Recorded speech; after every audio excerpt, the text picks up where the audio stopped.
Hey YouTube Saw fans, Bowman here. Thought I'd do a quick video. Dealt with a couple customers associated with clutches, rim sprockets, needle bearing maintenance, or I should say lack thereof. And it's all pretty basic stuff. This is only for those of you who maybe don't do your own maintenance, or if you have homeowner grade saws. If you're a real experienced sawyer and do your own maintenance, this is not for you. Go ahead and find something else to watch. But we're going to talk today about rim sprockets, a little bit about spur sprockets, but basically your clutch sprockets and their maintenance, the need for that, greasing, lubing the needle bearing, but also how to assess the wear on your sprockets, particularly floating rim sprockets, all right? So I guess without further ado, let's go ahead and take a look at that, all right? So I'll flip the camera around here and we'll get back at it. All right, so what we're looking at here are some clutch drums as well as some floating rim sprockets for clutch drums that take those.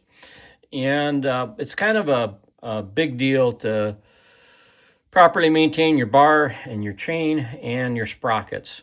And one of the biggest, I guess, shortcomings of most folks who use saws is that they really don't keep up on the wear on their sprockets and know when they need to change them out.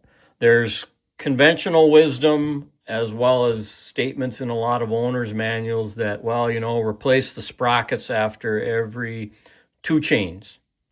Some will say after a single chain, which, actually you could get a lot of life out of even just 1 chain. But I don't recommend any of that. I recommend that you actually look at the wear and let that determine when you need to change out your chains. Okay, and here's why. So as your sprockets wear, and here's a spur sprocket, you can see some of the wear on that. It's not a terribly bad amount. Here's another spur sprocket, doesn't have as much wear on it.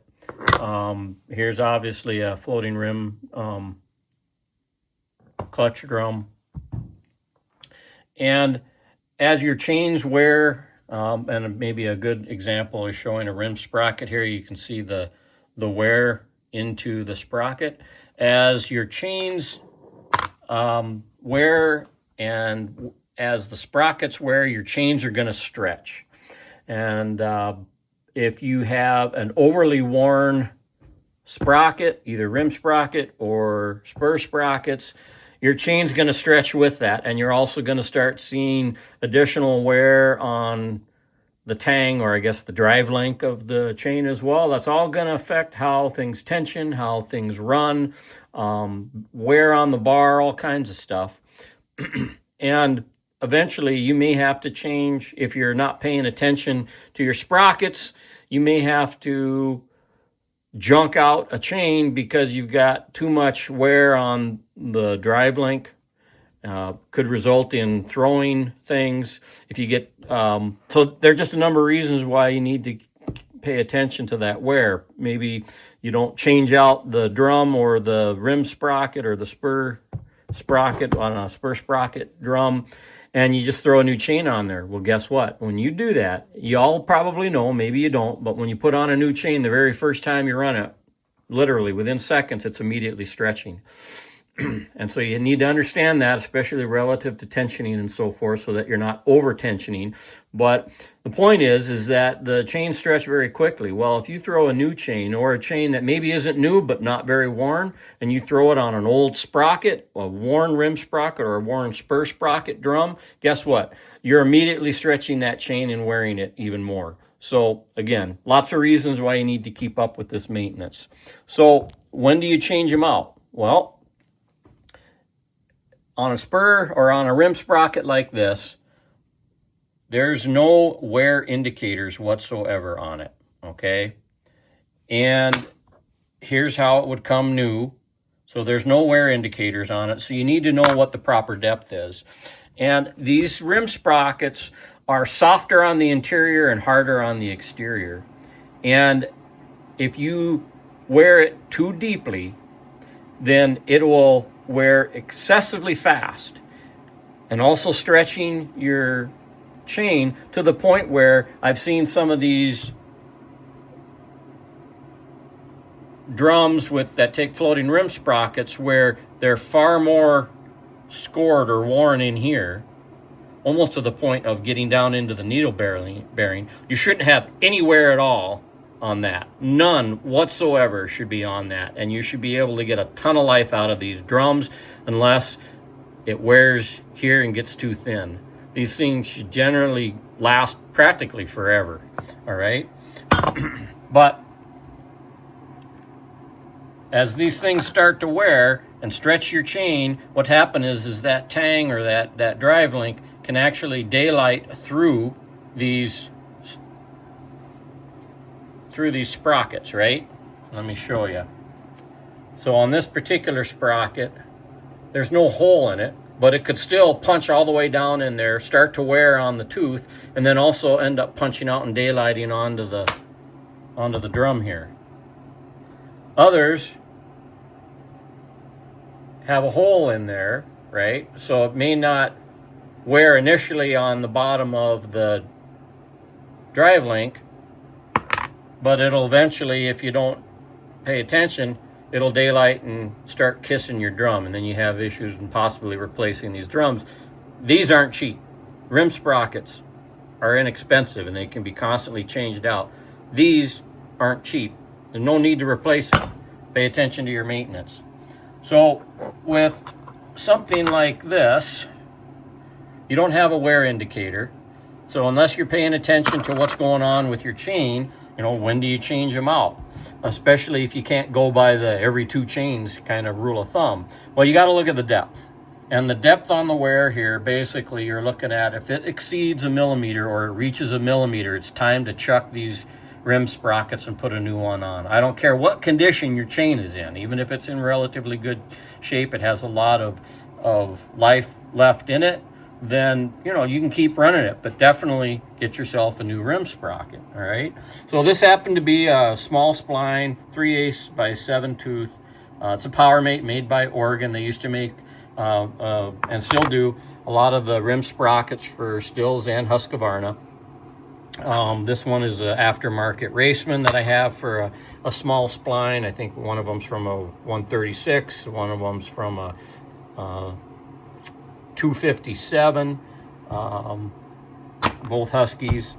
Here's a rim sprocket that is a large spline, so this is what you would have on your bigger Husqvarna saws. Incidentally, this is a Husqvarna rim tooth. It will fit on a Stihl, and there's a reason why you might want to do that, and I'll talk about that in a minute here, okay? So one thing to look for, if possible, is to get a rim sprocket like this Husqvarna example, and see that little scoring there? That's a wear indicator. That wear indicator is basically right at 1 millimeter in depth, and that's when that wear indicator disappears. This didn't have a wear indicator, but let's just say, for example, that it did, and it turns out that this wear is right at basically 1 millimeter. That, this is what it would look like. Those wear indicators would disappear, other than there might be a little bit of a notch here on the side, showing that it did have an indicator, but the inside where it wears, it would disappear. So as soon as it gets close to that or at that, that's when you want to go ahead and change out that sprocket. Now, if you don't have a wear indicator, then you have to measure that depth. And it's not terribly easy to do that, but fortunately, Stihl makes a little tool here. I don't know if you can see this. Let's see here. Quadruple aught 893-4101 is the part. You see it has a couple little tangs right here. Those are right at 1 millimeter depth, okay? And so those will fit right in to the slot on the rim sprocket, or you can fit them into the grooves on a worn spur sprocket to measure the depth, right? So let me get you set up on a tripod here and I can kind of show what it looks like. All right, we'll do our best to try and make this work. So if we look at that rim sprocket that was already worn right to maximum allowable depth, we take this little tool and we run it right in. See if I can get you in focus here a little better. You run it right in those worn grooves, perpendicular. And if you notice, there is no space outside those tangs where the gauges flush up against the rim. If you look at the bottom of the tangs on the tool, there isn't any gap there. The more worn it is, you will start seeing a gap down below, but the point is at the top of the gauge bottoms out, right? Well, this was right at the point where it needed to be replaced, okay? So if I use this on a brand new one, you can see that I've got it on top of the edge of the groove, which is where the wear would be, and you can see there's all that daylight underneath it, right? So obviously this isn't worn, and you get to know by sight what a well or a lightly worn sprocket is, so that you don't have to worry about measuring wear. Of course, when you got one of these with wear indicators on it, you don't need to worry about the gauge. This is really important when you have an exterior clutch drum, right? Like on a lot of the, at least older Husqvarnas, because you can't get in and measure easily without taking the clutch completely off. You got to put in a piston stop and wrench off the clutch, right? So the indicators, preclude you from having to go through all of that, all right? Now, what about a spur sprocket? So here's a spur sprocket here, and you may or may not be able to put the tool in like this. In this case, I can't, because there's only one groove. Here there's a groove, but notice that the gauge is too far over, so I can't actually measure it. So then what I do is I'll just go over to one of those grooves and position it like this. And you can see that there's actually plenty of daylight underneath the base of that gauge. It hasn't bottomed out. And so I know that this is still a good spur sprocket. This happened to come off of a 335 XPT. Here's one that came off of a Husqvarna 136. It's got a bit more wear on it, but again, I can't quite utilize it. The two grooves are too narrow. So again, I need to take the tool like this into one of the grooves and just see where we're sitting. Okay, and you can see that it's just barely, there's just a tiny bit of daylight. So at least on this particular tooth, and you want to go with the most worn tooth on the spur or on the spur sprocket, this one is really in need of replacement, and it was. I just hang on to it for illustrative purposes. So that's how you would measure the spur sprockets, right? So let's look at this stuff on a couple different chainsaws so you can kind of get a feeling for that. Here's a Husqvarna 257, a pretty old saw, 1996 saw. And let's see if we can get you focused in here. Now you can see that's got the indicators on it. It's a OEM Husqvarna rim sprocket, and you can see the wear in there. All right, sorry about I had a camera issue, but you can see the wear indicators there, and there's not much wear at all on it. But again, the wear indicators would disappear. On an exterior clutch drum like this, that's the kind of rim sprocket that you really want, right? Here is a John Zared 625 Mark II. Similarly, because they're basically Husqvarna, I got a Husqvarna rim sprocket on that. A little more wear on this, but not much.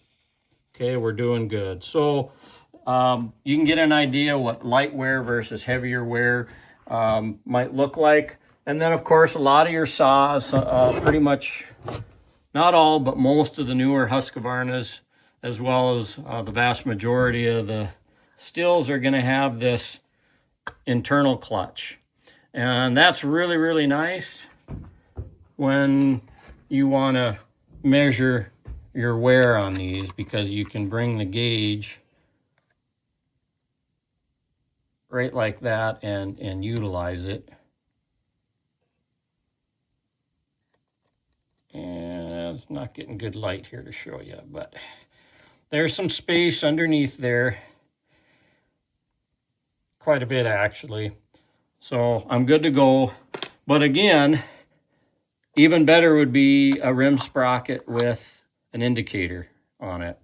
And I don't know if Stihl started doing that, and I don't know why they don't. If you get some of the Oregon rim sprockets, they have them. But guess what? It turns out, I've done it all the time, so it turns out that the Husqvarna rim sprockets will fit these Stihls. I mean, everything's pretty much standardized when it comes to the splines on your various clutch drums. So put a Husqvarna one on there that's got an indicator. You don't even have to worry about, buying a gauge and trying to measure the depth and whatnot. All right. So I think that pretty well covers clutch sprocket wear. And hopefully you understand why you need to keep up with that and change out those sprockets, and if necessary, the drums if you let it go too far, okay? All right, so now we're gonna quickly talk about lubricating the needle bearings, which is incredibly important, because if you don't have a lubricated needle bearing, you're gonna start to have issues with efficient running on the saw. A crankshaft's gonna be working a lot harder. Chains are gonna be spinning harder. And you want to keep things from corroding and seizing up there. So, and you don't want to have to repair the needle bearings if you don't have to. They're not terribly expensive, but basically you can get almost a lifetime amount of wear out of a needle bearing as long as you're keeping it well lubricated. So there's a couple different options you have there depending on the design of the clutch and crankshaft on your rig. So we'll talk about that next.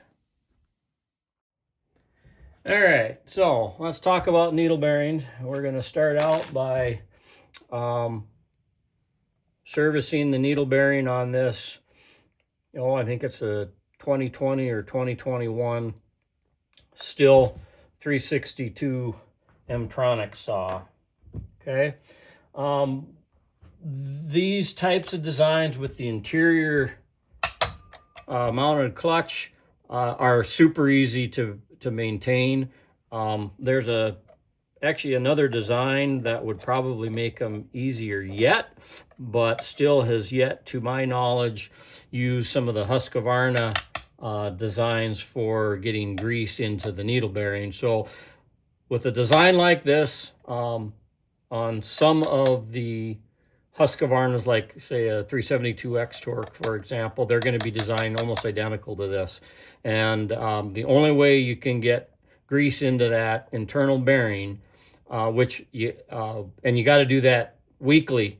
If you're only occasionally using the saw and then putting it up, for a year before you reuse it, maybe you can get by, but I would pretty much at least grease it once a year in that case. Otherwise, if you're using the saw frequently enough, you're looking at weekly maintenance. If you really are doing a ton of cutting, in which case you're a pro and there's no reason for you to even be watching this, you might even want to be looking at those needle bearings every day. But on this kind of design, you've got a washer and everything's secured in place with an E-clip, okay? And I'm going to try and move this around a little bit. These E-clips usually have a couple slots right here, and you get a small enough screwdriver, you can just force them off like this. And then what you want to do is just put your hand or a towel or something over it as you finish that, because these E-clips are under tension and they're going to go flying across the room. Your other option is to just have a bunch of these on hand, so that if you lose them, you can easily replace them. And they don't have to be the OEM ones. You can get some, you know, a kit with a bunch of E-clips. But you probably want to use a steel E-clip, all right? So now we have the E-clip off. I'm going to make sure you're all still focused. You'll have a washer of some type, like this. Pop that off, and then you'll see your rim sprocket. That'll pop off. And just in case you were wondering, when I said that Husqvarnas will fit these stills, here's a Husqvarna rim sprocket. Pops right in place there. So again, those are nice because they got indicators on them. So then you have your option. You can drizzle 2-stroke oil, engine oil on that, and it'll get down in there. But that's not viscous enough. It's not goopy. It's going to basically run, and it could get all over the place. You know, and while you want to have lots of lubrication, there is such a thing as too much, and then you get stuff built up, you know, gunk building up on the saw, and it'll build up on the inside of your clutch drum here, and you can't help but get debris in there. But imagine if you had a lot of grease built up in there, you'd have even more sticking to it, okay? So then you got your needle bearing, which will slide right off here. So this design does not enable you to grease the needle bearing without taking, you know, the clutch partially apart here, right? So after I've done that, I'm just going to grab some good quality lithium grease. It can be white lithium grease. It could be, you know, red and tacky is a popular one. Just any good quality lithium-based grease. And just give it a really good, thorough application of grease. Roll it around in your hands. Put some on the inside. Do the same thing. Put it on like that. Wipe off the excess. And that's how you want to be greasing your needle bearings, okay? Now, don't forget that on these interior clutches, doesn't matter the brand, there's going to be a worm gear that you got to match up with the little notch on your, and in Husqvarna, they're wider notches, easier to see, but you got to look down in the edge here around the clutch where that worm gear arm is, so that you can drop the clutch. And you'll know when you drop it on there. You'll hear it kind of snap into place or click into place, and you'll notice that the needle bearing is kind of right on the edge here, okay, of the outer housing of the clutch drum. All right, so then you're going to go ahead and put your rim sprocket back on. If you want, clean up a little of that excess. Again, you don't need to go overboard. It's not a circumstance where more is always better, or the most is always the best. All right, we got that cleaned up. Got our washer fit on enough. If you don't have this clutch drum installed right, you won't be able to get the washer on and the E-clip put in place, okay? Now, there's a number of ways you can do it. I can generally do it pretty well with just a screwdriver, but a scrunch works well. I'm going to start it just to start it into the notch there, and then I'll usually take the base of a scrunch and just kiss the edge of that washer or that E-clip, and then you'll get it to eventually just pop in place. Sometimes they can be a little stubborn. One trick you can do if you have it lined up well is to give it a little bit of a crack like that. But you got to be right on the edge of that E-clip. And if that doesn't work, if you don't prefer that, sometimes it's easier just to use a straight edge such as the straight edge portion of your scrunch, and just get it popped on. This one's a little harder because I got a higher quality washer on it. It takes up a lot more space. But she'll just slip in like that, all right? And now it's retained, okay? So that's a pretty easy way to get at your needle bearing on saws that have interior designed clutches, okay? But what about those that are on the exterior, okay? Well, there's two scenarios that you could be dealing with.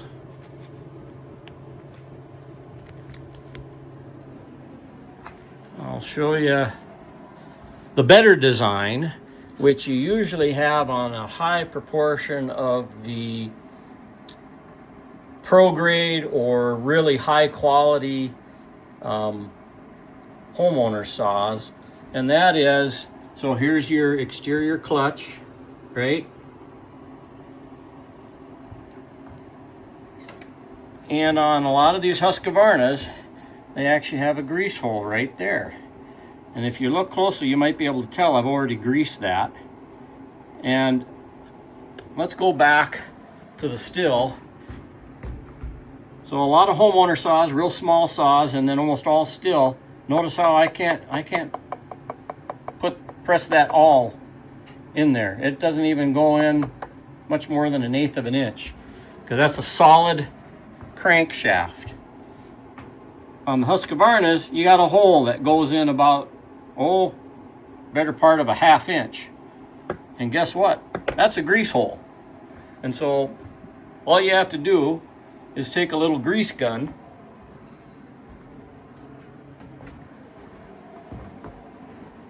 and give it literally just one squirt, no more than two. Here's the John's Red 625, same thing. See how far I can get that in there?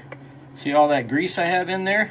So what that does is that will bring it inside the shaft, out a little hole that daylights right where the needle bearing is, and then it will put enough grease on the needle bearing and the outside of the crankshaft there that it'll keep that bearing nice and greased. Usually you don't need more than one shot, definitely no more than two. Again, you can overdo it and you'll get too much grease on the inside of the clutch. But I personally like this design a lot. I think the outer clutch balances the saw better. It's convenient for greasing, and then I can also clean the inside of this clutch better. The saw doesn't heat up as much, and nor does the clutch. So I personally prefer this, but if you have an exterior clutch that's like this, and you can't grease that, now you have no choice but to put a piston, take out the plug, put in a piston stop, and then wrench off that clutch so that you can pull everything off and grease the needle bearing like I showed you with the still. Okay, so those are some important maintenance that you can do, that you really need to be doing on a frequent basis on your saws. The more frequent maintenance is going to be greasing your needle bearing, and the other important maintenance is to make sure you're tracking the wear on your spur sprockets, clutch drums, and floating rim sprockets, so that you've got an efficient running saw, you're not wrecking chains, and you're not wrecking the clutch drums. All right, so hopefully you've learned something that you can apply for your own saws and shop.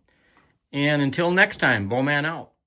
Well, I'm back. A pretty important error of omission that I committed in the video here. So a little addendum video, and that is associated with the needle bearings. What's going to happen to your saw if you don't maintain them? Maybe you're saying, well, I've never maintained my bearing and it's just fine. Well, I don't think you're using your saw that much, but here's what will happen. I've seen it, and more than a few times, and it's actually pretty common. Here's what will happen. Your bearing can seize, certainly going to corrode. What it's going to do is cause undue wear on the clutch drum, on the crankshaft. Basically what's going to happen is instead of being round, it's going to be a little oblong. And so it's not going to rotate right. That's going to cause a ton of problems. And it doesn't have to be much. It can be just a little bit. So when that crankshaft and clutch drum become oblong, things are wobbling. Guess what? You will never, and I mean never, be able to properly tension your chain again. That's a big problem. Should be for obvious reasons.